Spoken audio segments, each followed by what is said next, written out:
The Plotcast podcast with the Potty Plotters.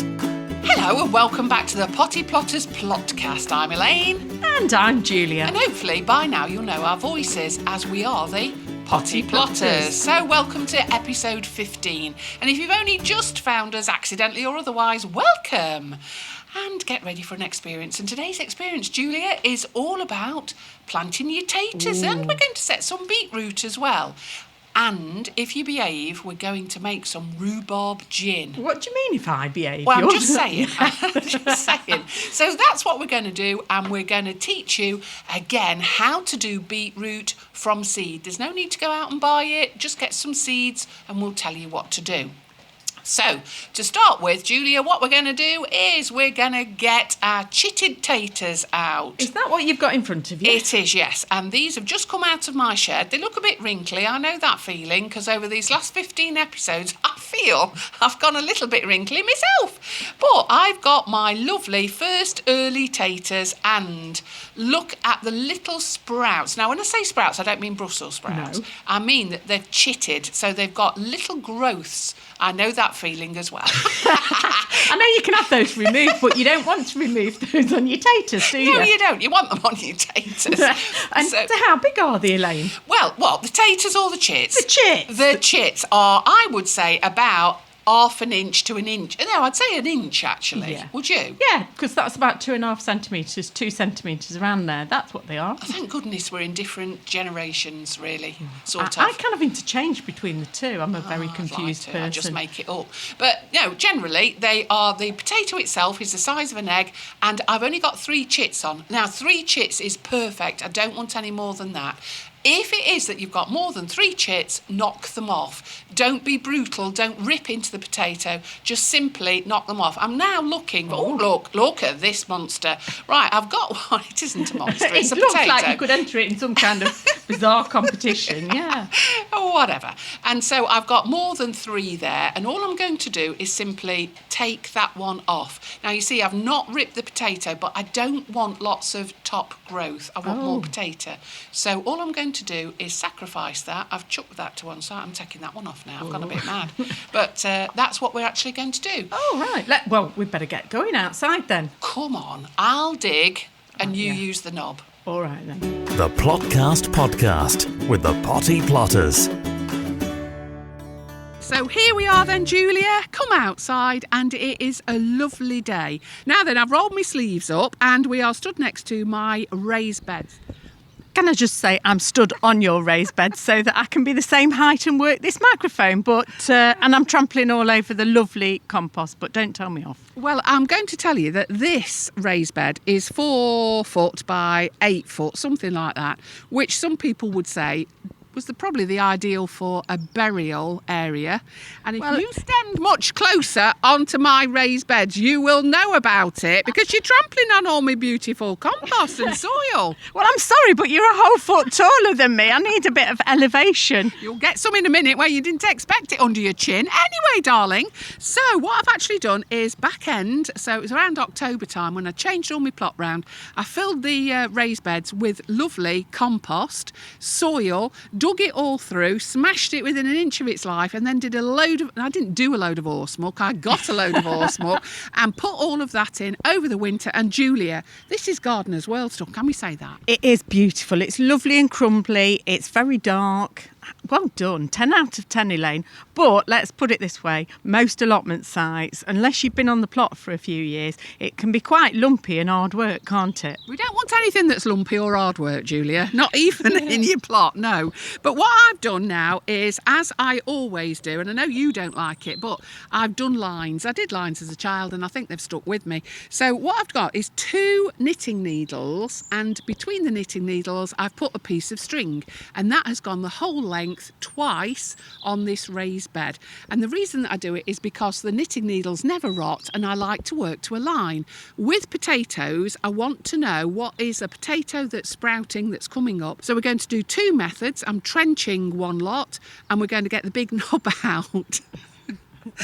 Although you've compacted that soil, so it might be a bit harder to get the knob in the ground. But there you go. I'll leave it at that for the minute. Right then, so I've got my spade. Yeah, get your back in it now. Come on. I have, yeah. And all I'm going to do is quite simply, I'm digging a trench, which is an 8-foot trench. All I'm doing is I'm just putting my spade in and just digging out a trench, and I'm going along the line because I want to know when these potatoes sprout, as I say, I want to know that they're potatoes and not weeds. So, right then, I've got my chitted taters here, and look at that, I've only got 3 chits on them. I'm so happy, Julia. I don't need a lot now to be happy. No. But it's the size of an egg, my tater, and all I've got is the 3 chits that are around 1/2 inch to 1 inch. They haven't gone mad. I don't want any big chits. Elaine, what variety were they? Are they first earlies that you planted? They are, yeah, these are Swift. Okay. And so the first early, so they'll only be in the ground about 10 to 12 weeks, that's all.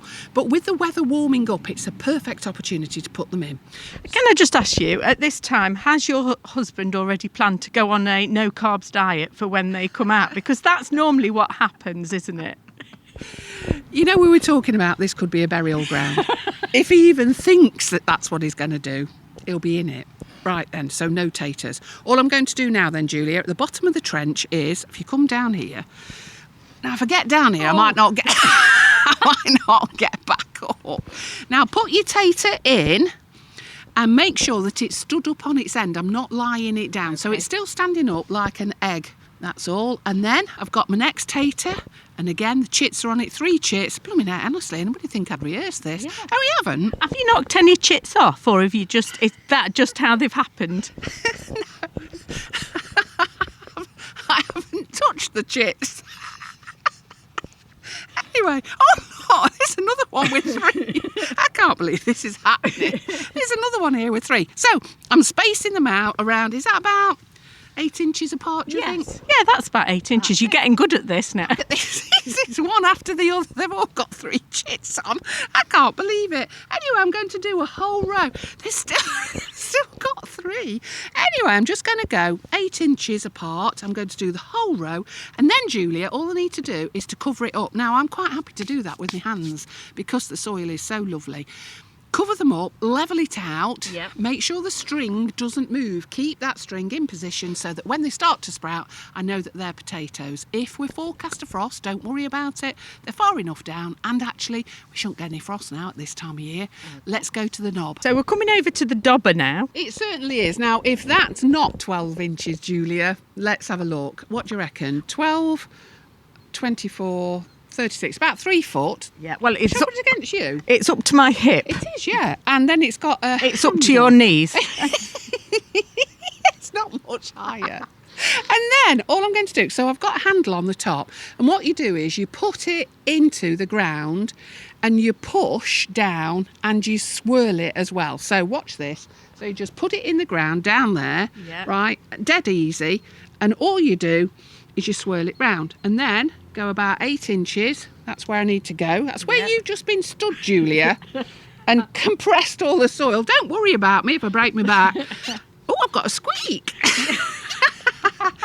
Now, this is a special dobber that your brother made you, isn't it? Yeah, because... But people can buy them in the shops, I think. Can you?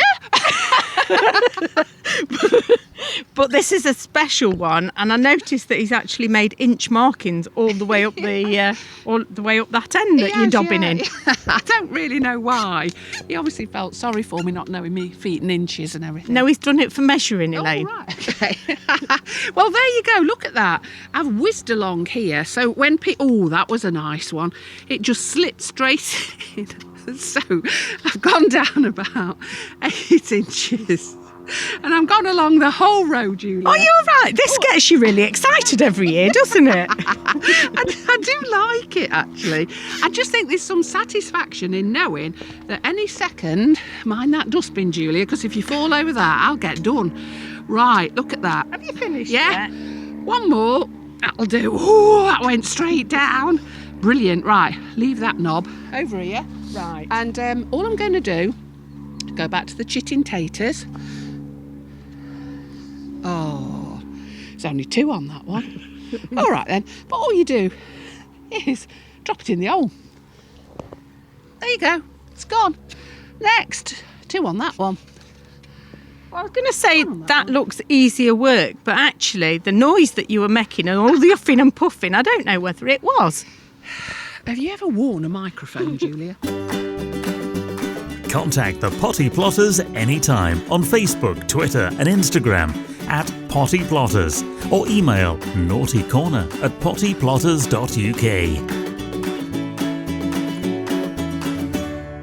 Julia, what have we been up to this week? Now, I'm asking you because I actually know the answer. But what have we been doing? It's been amazing. Well, this is quite unusual, isn't it? Because you don't normally associate us with football. But we have been to Derby County, haven't we? We haven't been going for trial, although obviously you'd be brilliant in goals. You'd cover half of it with just one arm. But we have been there for World Earth Day and we did a special recording for it, didn't we? We certainly did. And what fun and frivolity. And if you want to know what it was that we did and what we've taught people to do, and we veered people away from football over to grow your own instead, then get back to our previous episode and give it a listen. It will make you smile. Yeah, there was a few complaints about our knees, weren't there, in those shorts, but yeah, let's put our trousers back on. The Plotcast Podcast with the Potty Plotters. Now then, let's get on to my favourite thing that we ever grow on an allotment, Julia. Beetroot. I don't care what anybody says, I love it. Some people hate it, but I love all kinds of it, including the white, the red, the cylindrical, as me auntie used to say, a donkey's doofer, because that's what it looks like, but she never knew what one was. But we also have the orange and we have the striped as well. Julia, your microphone's just died. What's that all about? It's just flopped in All I front said of was me. donkey's doofer and it disappeared. I just love every angle of beetroot, including the leaves as well. I think the reason a lot of people don't like beetroot is because they've only had the stuff that comes in jars with very strong acidic vinegar, and I think that puts people off because it's almost like a pickled onion really that's gone too far. So I think if you grow your own beetroot, if you have it fresh, there's nothing like the taste, is there? So actually, let's just go for it. But the first thing we've got to do, Julia, is plant it. So I've prepared for you a tray of multi-purpose compost. Go for it. That's very kind of you, I Elaine. am. And I've bought some beetroot seed with me, and I've got a variety called Detroit 2, which is a variety that I've grown before. And we both have different ways of growing our beetroot, don't we? Because we're both obsessed with beetroot, but you like to do it nice in lines. I do, yeah. And I like to do it in clusters. I do, and I like the way that you do it, and I know that you've converted quite a few people because it does actually work. But what I would also say is that beetroot is one of those things that is dead easy to grow, whether or not you put it straight into the ground, which of course you can, or you do what we do, which is, as you were just saying, in a tray or in cell trays as well. So let's do it. Yeah, it's just as easy to grow it in the ground. I don't know why we do it in the cells, but we do, and you like to prick it out. And I'm going to do it your way today, which is a bit of an honour to you. So I've got one of our recycled trays. It's full of compost as usual, about 3/4 full. And the difference, what's the difference with beetroot seed is the fact that a seed isn't just one plant, is it? No. They are kind of clusters of plants. So one cluster will grow you about 2 or 3 beetroot.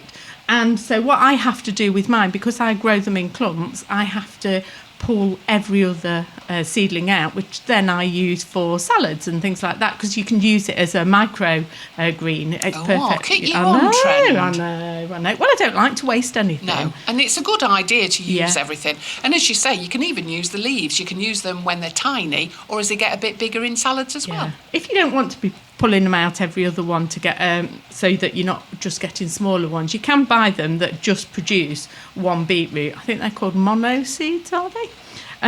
So all I'm going to do is set them in this tray. I'm going to set them about 1 inch apart, and I'm going to fill the tray up because I know that you love your beetroot.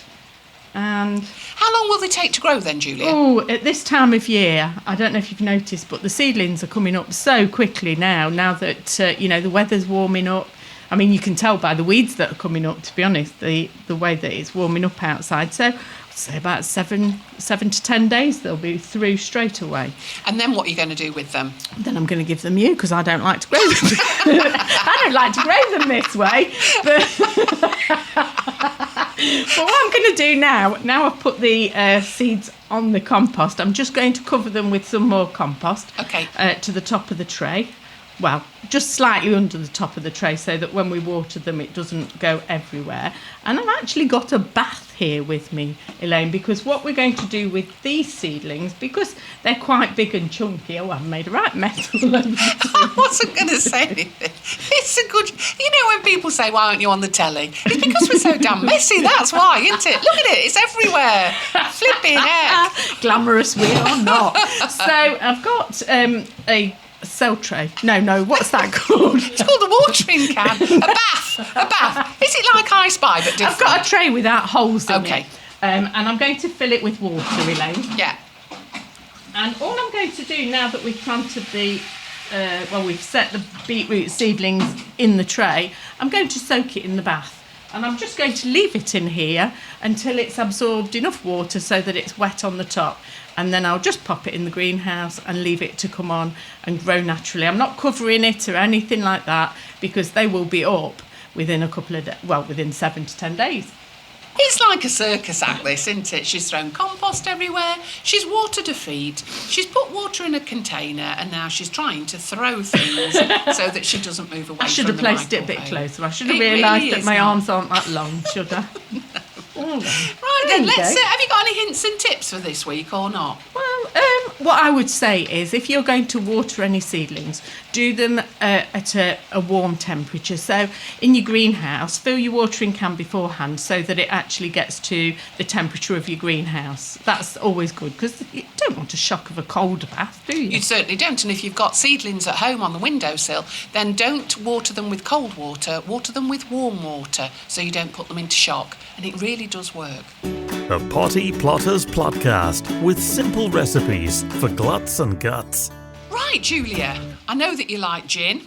Not up here necessarily, what but is it you're telling people here? I'm just telling people there is an addiction that's going on, but this is a spring addiction which we're really happy to share with people. So what I've got here is a big sweetie jar, and you can do this in a kiln jar, and that noise is where I've already chopped up some rhubarb, and all I've done is I've put 3 stems of rhubarb in there. There is no fast and hard rule for this, or is it hard and fast? I don't know, but anyway, they're into proper rule. Ooh, this is what's dripping. that? Now then, well, this is forced rhubarb, and I'm just going to I just chopped that off. So I've chopped the root off, and I've chopped the leaf off, and then I've got some kitchen towel and just wipe it. You don't need to wash this, and all you're going to do now is chop up the rhubarb stem itself.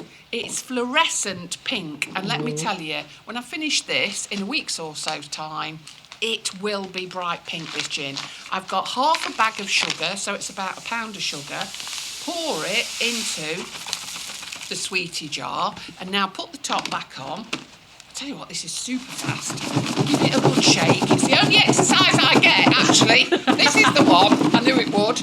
And now all of the sugar is stuck to the rhubarb, which is what I wanted to do. So it's an equal distribution. Take the lid back off, and there we go. Lean over and get. This was a very, very cheap bottle of gin. And it's okay to use cheap because we're going to flavour it with this gin over the rhubarb. Lovely. And have you put any vanilla or anything in there, Elaine, this time? No, but when I get home, before I put this into the wardrobe with everything else that's in there, I will add a stem of vanilla, so a vanilla pod. Yeah. Shake this up a minute, Julia.